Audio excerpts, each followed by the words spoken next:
اصول نمبر 77 عنوان ہے مومنانہ طبیعتوں اور مزاحوں کا بیان۔ آیت بسم اللہ الرحمن الرحیم محمد رسول اللہ والذین معه اشداء علی الکفار رحماء بینہم تراہم رکعا سجدا یبتغون فضلا من اللہ ورضوانا سیماہم فی وجوہہم من اثر السجود ذلک مثلہم فی التوراۃ ومثلہم فی الانجیل كزرع أخرج شطأه فآزره فاستعلج فاستوى على سوقه يعجب الزراع ليغيظ بهم الكفار وعد الله الذين آمنوا وعملوا الصالحات منهم مغفرة وأجرا عظيما۔ سورہ الفتح آیت نمبر 29 اور ترجمہ محمد صلی اللہ تعالیٰ علیہ وآلہ وسلم اللہ کے رسول ہیں، اور جو لوگ آپ صلی اللہ علیہ وسلم کی معیت اور سنگت میں ہیں وہ کافروں پر بہت سخت اور جور آور ہیں، آپس میں بہت نرم دل اور شفیق ہیں۔ آپ انہیں کثرت سے رکوع کرتے ہوئے سجود کرتے ہوئے دیکھتے ہیں، وہ صرف اللہ کے فضل اور اس کی رضا کے طلبگار ہے۔ ان کی نشانی ان کے چہروں پر سجدوں کا اثر ہے جو بصورت نور نمایاں ہیں۔ ان کے یہ اوصاف تورات میں بھی مذکور ہیں اور ان کے یہی اوصاف انجیل میں بھی مرقوم ہیں۔ وہ صحابہ ہمارے محبوب مکرم کی کھیتی کی طرح ہیں جس نے سب سے پہلے اپنی باریک سی کونپل نکالی، پھر اسے طاقتور اور مضبوط کیا، پھر وہ موٹی اور دبیج ہو گئی، پھر اپنے تنے پر سیدھی کھڑی ہو گئی، اور جب سر سبز و شاداب ہو کر لہلہائی تو کاشتکاروں کو کیا ہی اچھی لگنے لگی۔ اللہ نے اپنے حبیب صلی اللہ تعالیٰ علیہ وسلم کے صحابہ کو اسی طرح ایمان کے تناور درخت بنایا ہے تاکہ ان کے ذریعے وہ محمد صلی اللہ تعالیٰ علیہ وسلم سے جلنے والے کافروں کے دل جلائیں۔ اللہ نے ان لوگوں سے جو ایمان لائیں اور نیک اعمال کرتے رہیں مغفرت اور اجر عظیم کا وعدہ فرمایا ہے۔ اصول اس آیت میں اللہ تعالیٰ نے مختلف مومنانہ طبیعتوں اور مزاجوں کا ذکر کیا ہے، جس سے پتہ چلتا ہے کہ اللہ تعالیٰ کی تخلیق میں تنوع ہے جو کہ حکمت سے خالی نہیں ہے۔ سب ایک مزاج اور ایک طبیعت پر ہوتے تو تخلیق کائنات کا جو مقصد ہے وہ کبھی پورا نہ ہو سکتا۔ دنیا میں آزمائش ہے اور اس آزمائش کی بنیاد طبیعتوں کا اختلاف ہے۔ ہر کوئی چیزوں کو مختلف انداز میں سوچتا سمجھتا ہے۔ یہ بنیاد کائنات میں رنگا رنگی کا باعث ہے۔ اسلام قیامت تک کے لیے ہدایت کا ضابطہ ہے، اس لیے اس میں تمام مزاجوں کو سمود دیا گیا ہے۔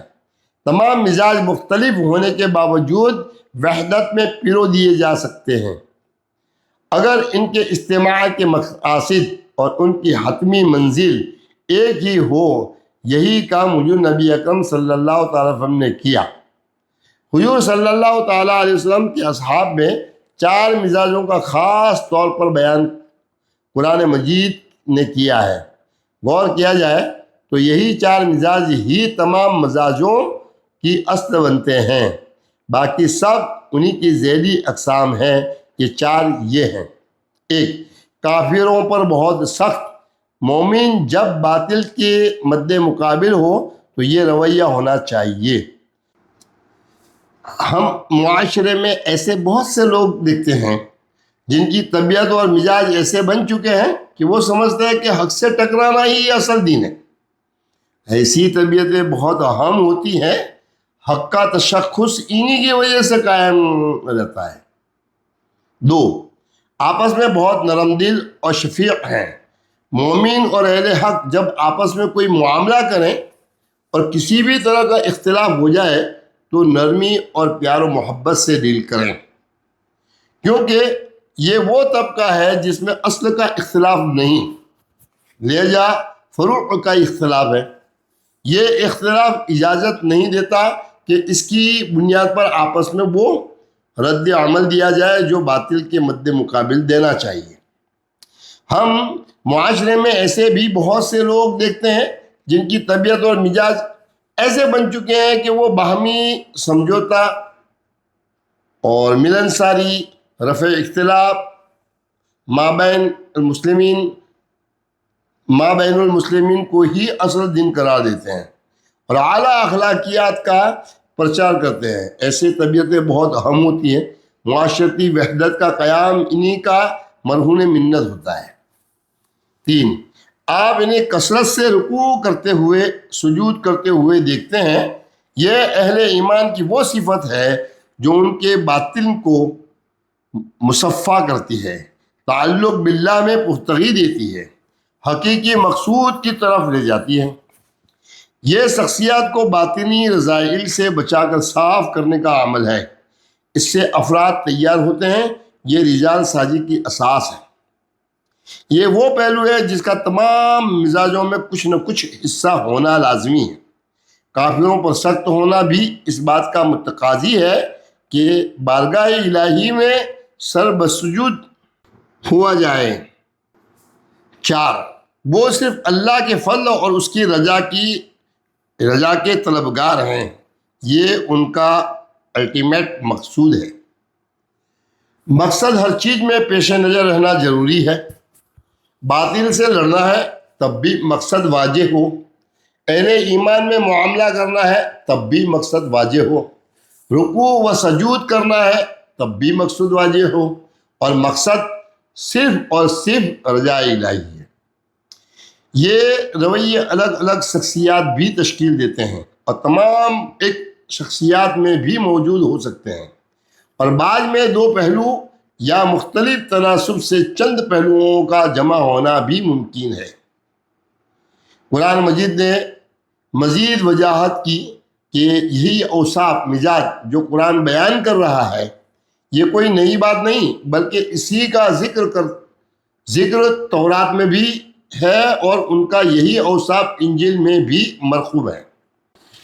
ان مذکورہ مزاجوں کے مختلف تناسبوں کو قائم کرتے ہوئے جس طرز سے صحابہ کرام کو پروان چڑھایا اس کی قرآن نے بہت پیاری تشبیہ بیان کی ہے۔